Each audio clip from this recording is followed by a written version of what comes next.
Evidence of gigantic planets and axis tilt of the Earth, and then over the last 4 days, today is the 22nd, or rather today is the 2nd of October, and for 4 days they've blanked it out altogether. We can't see anything from 3 different stations.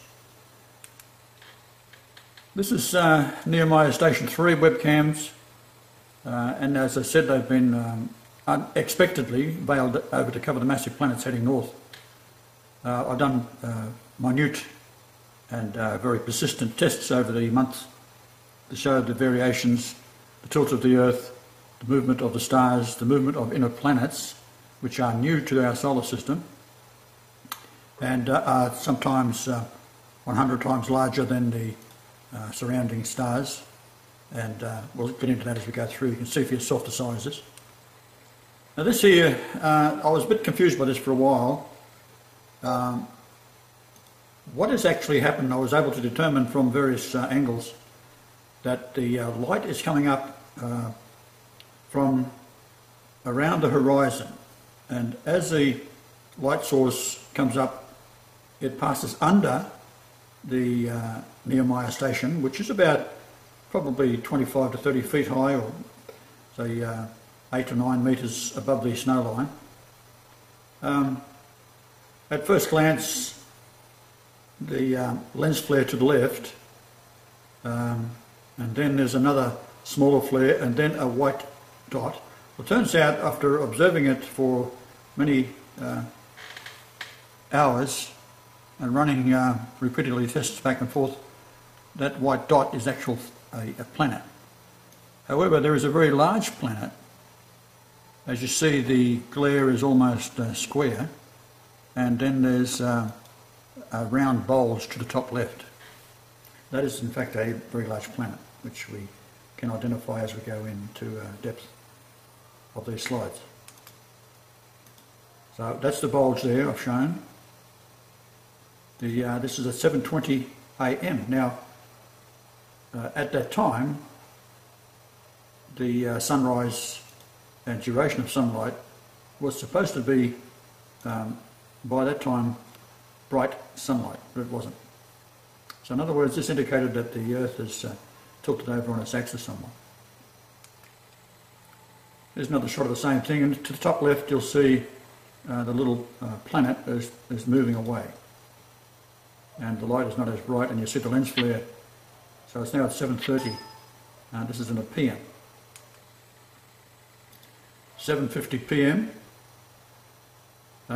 Still we see they're similar, but if you look closely at the bright light, the bulge that you can see before is now moved out, and it's a very, very large planet. Unmistakable. I thought at one stage there it might have been that the engineers had rolled out a very large floodlight to blind the camera and keep the camera running, but I dismissed that after a while when I realised that the light is actually being bent from around the horizon, and it's a phenomenon that just lines up with the actual station itself.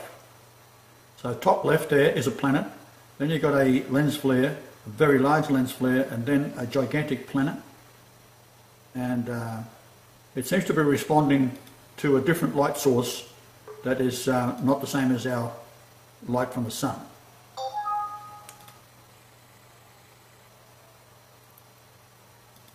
(7:50 AM). It should be PM.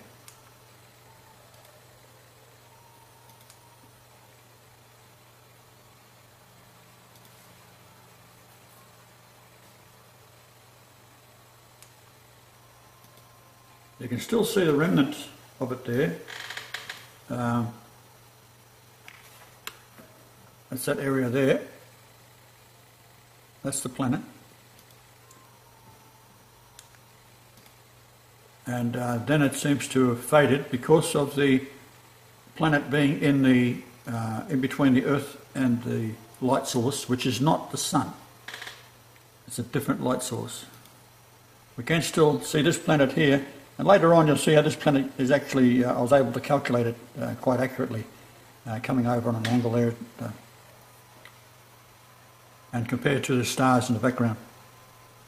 the weather conditions have to be just right to see what we're looking at. Now here's another planet down here and a planet there. Now when we go along a little bit further, you see these are much larger than the surrounding stars, so therefore the stars are dots of light. These are possibly 10 times or more width of a starlight. So I've gone in, this is the actual structure here, and that's a planet. So I've zoomed in on that. I'll just go back and show you that. So I'm zooming in here on that bit there. Now, another phenomena. We have this strange light, different colour now,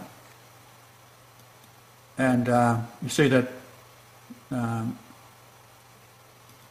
this is still dark down there, so all the lights are off, they're still asleep. So this is now 8:40 AM, the sun's coming up, or a light is coming up. It's very difficult to say down there whether it's the sun or some other light that comes up, because the Earth is wobbling on its axis. So here's at 8:50 AM, light is still there, 9 AM. Then we get this phenomena. The light hasn't risen here, which it normally does over the months that we've watched it. It's now rising, and you see it's over here somewhere. So when you see a shadow behind like so, that means the light is shining on one side of the snowdrift, and on the other side it's dark. So that gives you an indication which direction it's coming from. This of course is very bright on the end, but bright here, there's a circle on top there, that's a dome. That'll give you some idea. If you take that circle and it's like an eclipse of the moon, that means the light is coming up on this angle here.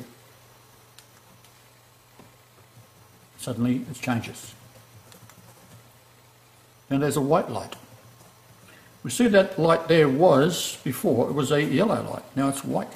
But that is not this light here. This is coming from somewhere else. This is brighter on this side. So it seems to be coming on a slight angle, and you see the dome on top is round now, so the light is back here somewhere, so there's two lights. Same phenomena. Again, you can look at the snow and you see the lumps of snow, how they're reflecting light, and with the shadows on the other side. We still have this bright light here, unidentified.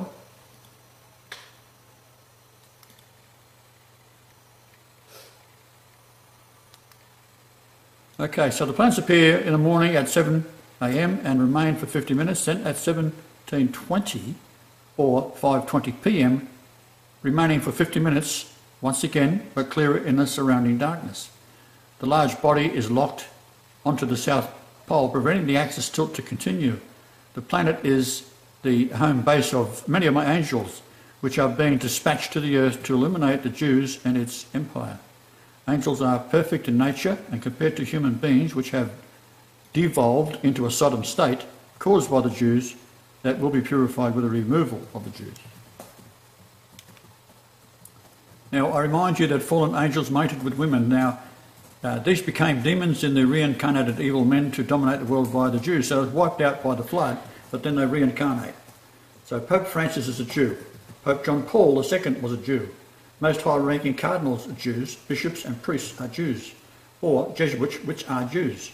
The Archbishop of Canterbury is a Jew. Obama is a Jew, acting as a Muslim. The Queen is a Jewess, and on the other, and on it goes. These are the vehicles in which these demons dwell. By innumerable angels are landing on the earth as I speak, so the end is nigh.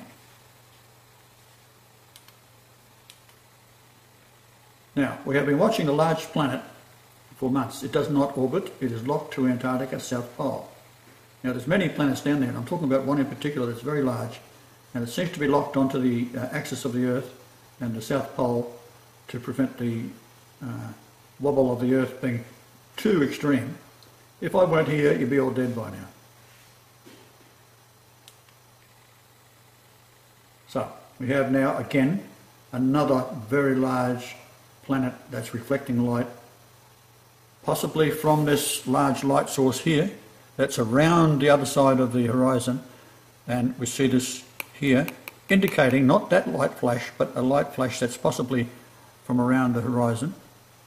Or it is this one, hard to say, but this is a round light here that is extremely large. That's because the Earth's tilt has gone over and we can see it racing up and goes back down. It gets up to about this level and then it goes back down again. And this is a planet here.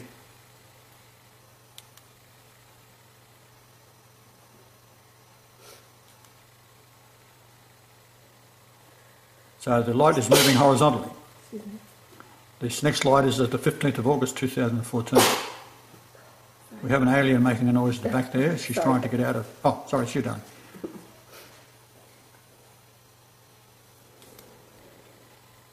Okay, now, there's that planet again. So the planet actually goes along that line there, and I've been able to, on a clear night, watch that planet and determine its angle compared to the stars behind it. Here we have a white light shining from both sides, on both sides, and you see the dome on top. It's a very good indicator. When you see a white, round, circular light, that's their big dome. It's very, very large, and it will reflect the light and give you some idea where the light source is coming from. So if the light source is completely around here, that's white and that's white, then the light source is out here somewhere. We then have a light building up here, another light source. We've determined that there's at least 3 light sources at the same time. There is a planet. There is a planet. See, that planet is starting to brighten up.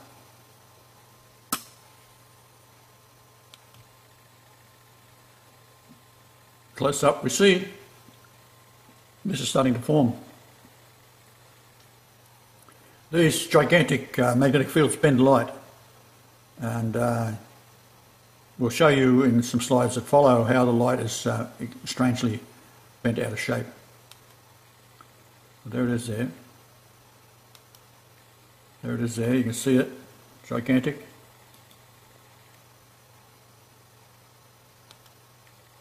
There it is again. Again. Seems to be fixed to the Earth, and that is the planet that is keeping the Earth from toppling over.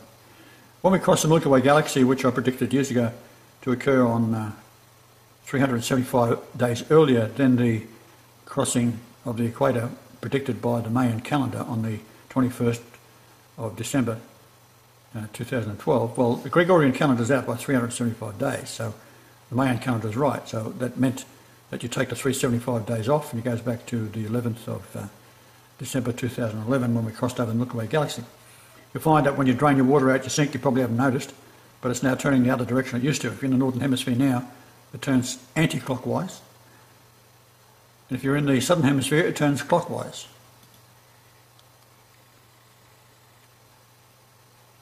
You see it's remaining in the same position, but these are moving across. So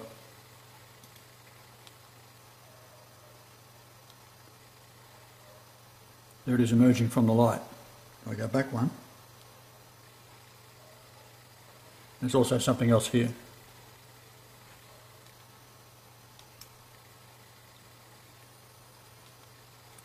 That's a close-up of it. It's very pixelated, so we can't see too much of it, but there's something there giving off light. That's all there is.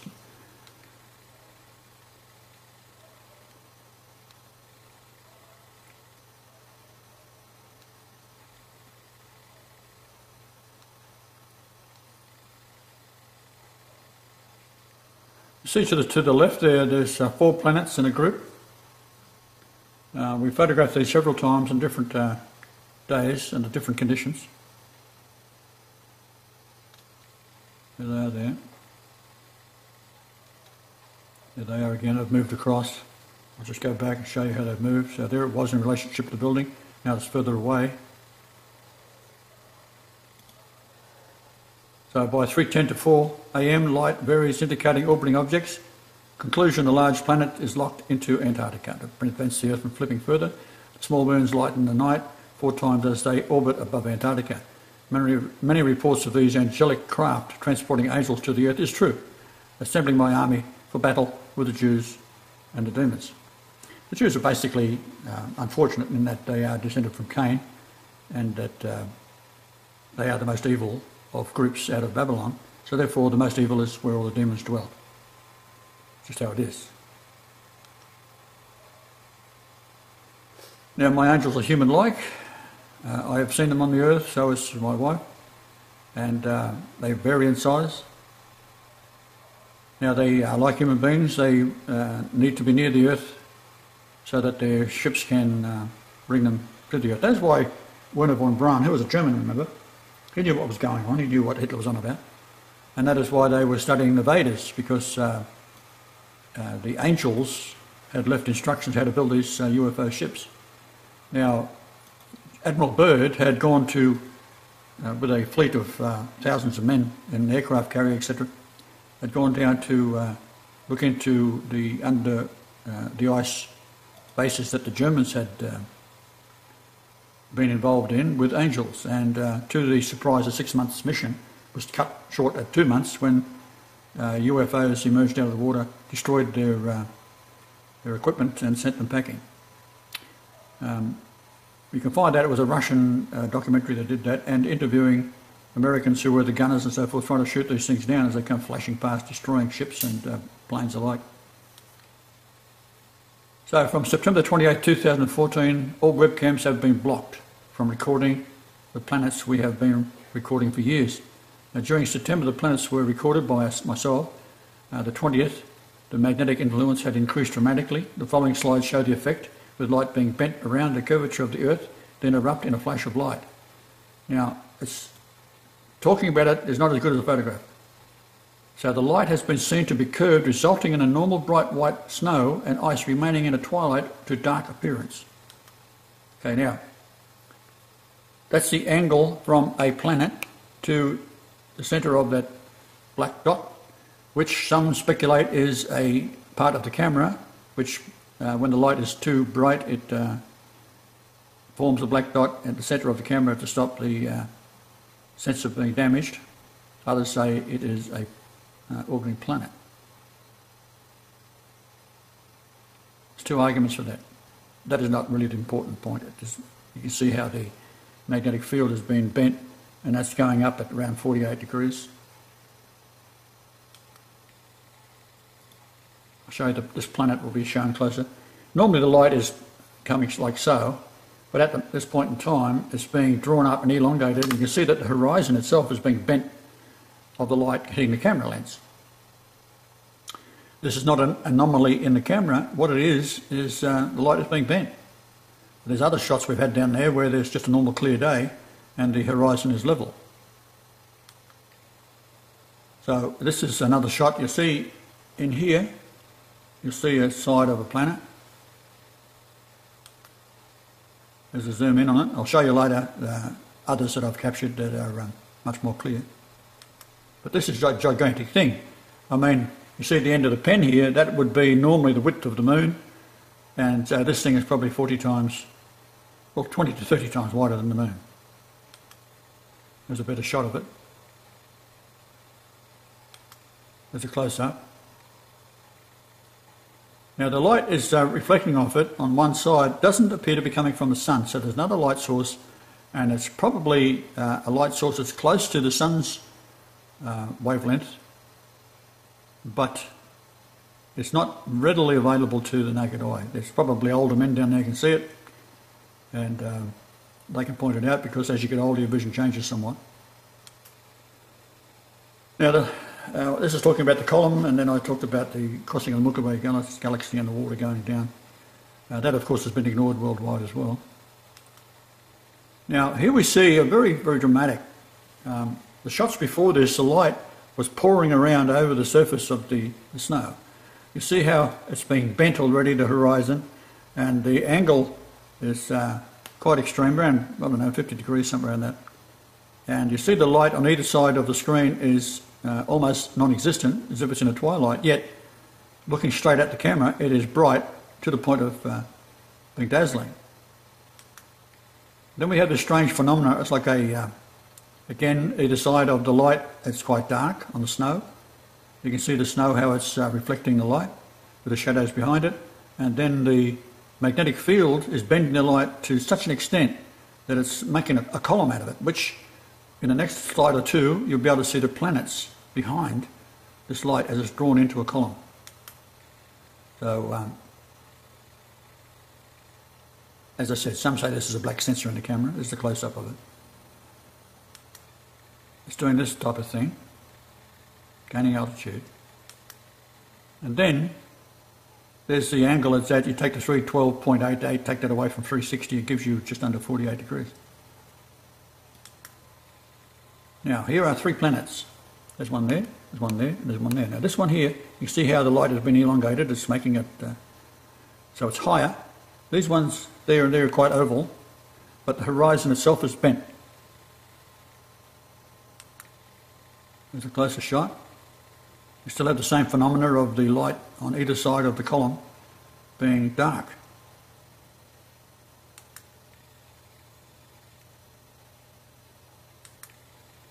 This sphere here, it's shining bright in the centre, and then around it is a yellow orb shining through the haze, slightly overcast.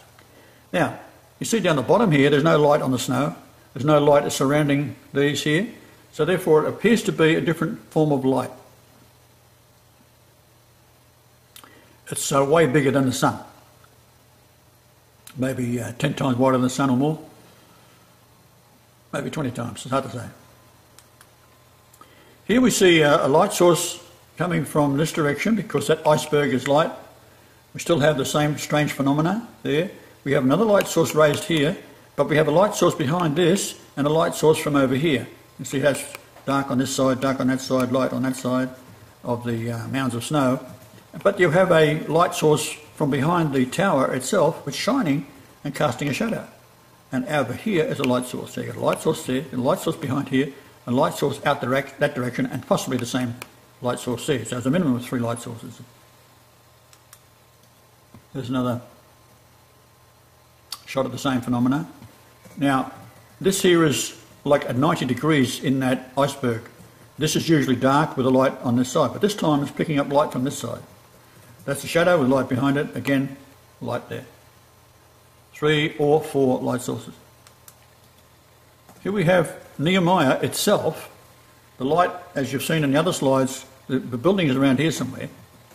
And then there's an orb here. That there is a planet. That there is a star. That's a star, that's a star, that's a star, that's a star. So this is actually underneath. Now watch what happens. Up to the left we have the planet, and it's shining and very, very large compared to the other stars. So that's a planet. So we've gone from there to there to there. Now, I've been able to plot the direction of the stars at the angle that they're going up at. It's 19.68 degrees. And this one here, that's a star there, or a planet rather, it comes up from behind here and goes across the sky. I've been able to plot it, and it's 19.33 degrees, and the surrounding stars is 19.68. So there it is there. The white and the red line is comparing the two, and it's 0.35 degree difference. As you come from left to right, as we go to the right, it spreads apart. But with the paint program, you can't get the pixels to be showing it entirely right.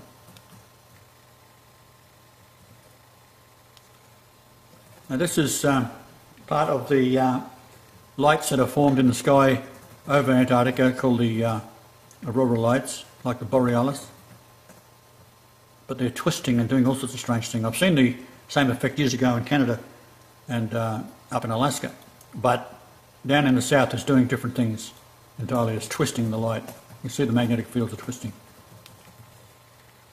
Here's one directly over Neumeyer station.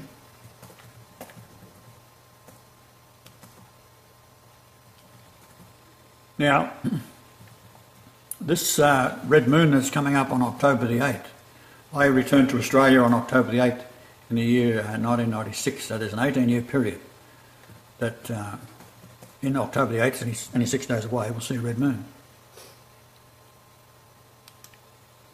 Now this is the last 4 days, what we've been looking at down there. I've taken shots and saved them on the computer. I only have to show you the one.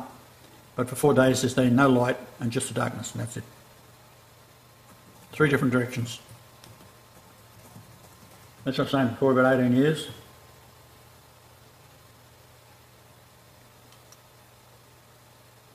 Now if you want to stop it and read that, that's up to you.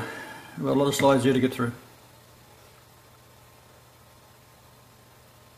So by the 20th of September, the dramatic increase in magnetic interaction, curving the horizon and pulling the images out of shape. You see there the curved horizon, but there's very, very little light on the snow. Yet this is bright sunlight, so bright that it has a dot of black. And if it is the effect of the camera, fine, but it does indicate that it's extremely bright light, and there's the angle that it's increased from.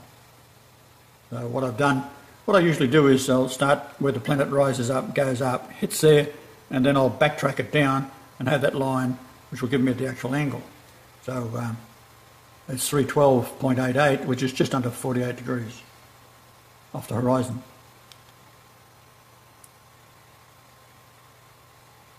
.312, of course, is my name, Brian Leonard Lightning Marshall. Now here's another one showing a same large planet or another large planet, and very likely the engineers have missed it,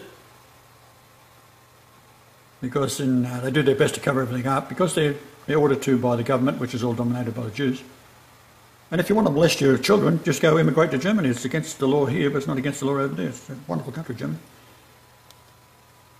And you get little booklets that the kindergarten kiddies bring home. They can't read yet, but it shows mum and daddy how to masturbate little jack babies. The Jews say it's to develop their sexuality.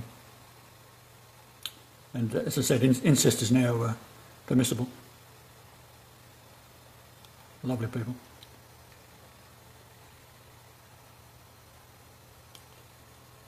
There's another shot of that same planet. That has grown substantially over the months. And I believe that is in all probability the one that's sort of keeping the Earth in check from tipping over. It's gigantic. Probably floating around between Antarctica and New Zealand, somewhere in that vicinity. Now this one we get into the vertical column, and I mentioned what I said before about the water and so forth, just as a reminder. You see here on the black dot, and you'll see the column of light. Now this column starts before the light rises, so it's bending the light around the Earth. And you'll see to the left that it's almost dark, and to the right it's almost dark. It's the most strangest phenomena you want to see, that something is so bright that causes a black dot, but is not bright enough to light the surrounding snow. Then this phenomena, again bright in the middle, almost twilight either side, and the column of light is just pulled up dramatically. Magnetic fields causing this. So this is one, I think it's the same day, doesn't matter. You see as it's getting higher it's elongating it, and the brightness is so large, the black dot is so large, it's staggering. So there you go, it's gone up there and now elongated. So it is a different day. There is a planet there, but the other two planets was down here, they are now gone. So they're on a different orbit. There's where they were. You see circled in black there. There's a close-up. You see this planet in higher in altitude, its light has been elongated like that is, so therefore the magnetic field is somewhere around the horizon like so.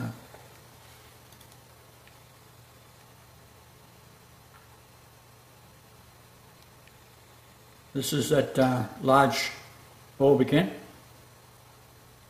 No light on the snow, no light going through the clouds except in a direct light, as if it was a sheet in the sky. Here's another light coming up on both sides, 3 light sources. There's a close-up of it.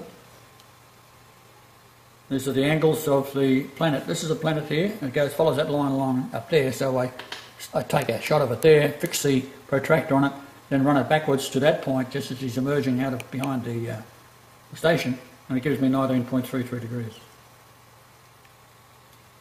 So here again is that station is totally engulfed by the light.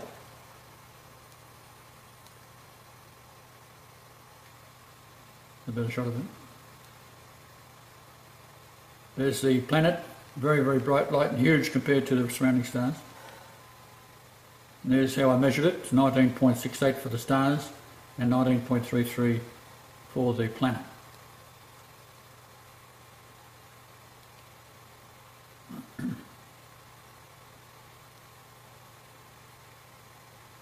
So the white line, if you see it to the bottom right, it's getting further away than it is to the up top left. Very hard to pick up. Here's some more of the lights from magnetic effect. This one that's directly over the Neumeyer station. There's your red moon, there's all your dates, etc. This is what's happening the last 4 days. It's now the 2nd of October. Everything's going dark.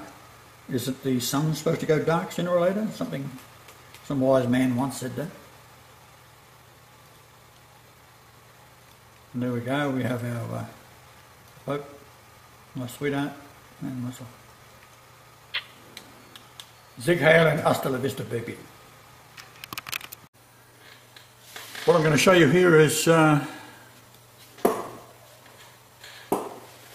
evidence of gigantic planets and axis tilt of the Earth, and then over the last 4 days, today is the 22nd, or rather today is the 2nd of October, and for 4 days I've blanked it out altogether. We can't see anything from 3 different stations. This is Neumeyer Station 3 webcams, and as I said, they've been unexpectedly veiled over to cover the massive planets heading north. I've done minute and very persistent tests over the months to show the variations, the tilt of the Earth, the movement of the stars, the movement of inner planets, which are new to our solar system and are sometimes 100 times larger than the surrounding stars, and we'll get into that as we go through. You can see for yourself the sizes. Now this here, I was a bit confused by this for a while. What has actually happened, I was able to determine from various angles that the light is coming up from around the horizon, and as the light source comes up, it passes under the Neumeyer station, which is about probably 25 to 30 feet high, or say 8 to 9 metres above the snow line. At first glance, the lens flare to the left, and then there's another smaller flare, and then a white dot. Well, it turns out, after observing it for many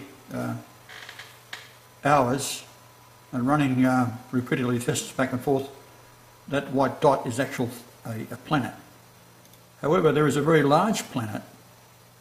As you see, the glare is almost square, and then there's a round bulge to the top left. That is in fact a very large planet, which we can identify as we go into depth of these slides. So that's the bulge there I've shown. This is at 7:20 AM. Now, at that time, the sunrise and duration of sunlight was supposed to be, by that time, bright sunlight, but it wasn't. So in other words, this indicated that the Earth is tilted over on its axis somewhat. There's another shot of the same thing, and to the top left you'll see the little planet is moving away, and the light is not as bright, and you see the lens flare. So it's now at 7:30. This is in the PM. 7:50 PM. Still we see they're similar, but if you look closely at the bright light, the bulge that you can see before is now moved out, and it's a very, very large planet. Unmistakable. I thought at one stage there it might have been that the engineers had rolled out a very large floodlight to blind the camera and keep the camera running, but I dismissed that after a while when I realised that the light is actually being bent from around the horizon, and it's a phenomenon that just lines up with the actual station itself. So top left there is a planet, then you've got a lens flare, a very large lens flare, and then a gigantic planet. And it seems to be responding to a different light source that is not the same as our light from the sun.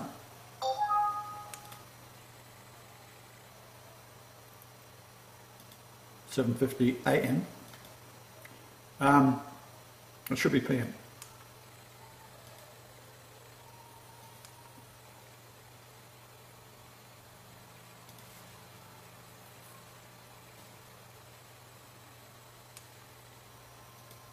You can still see the remnant of it there. That's that area there. That's the planet. And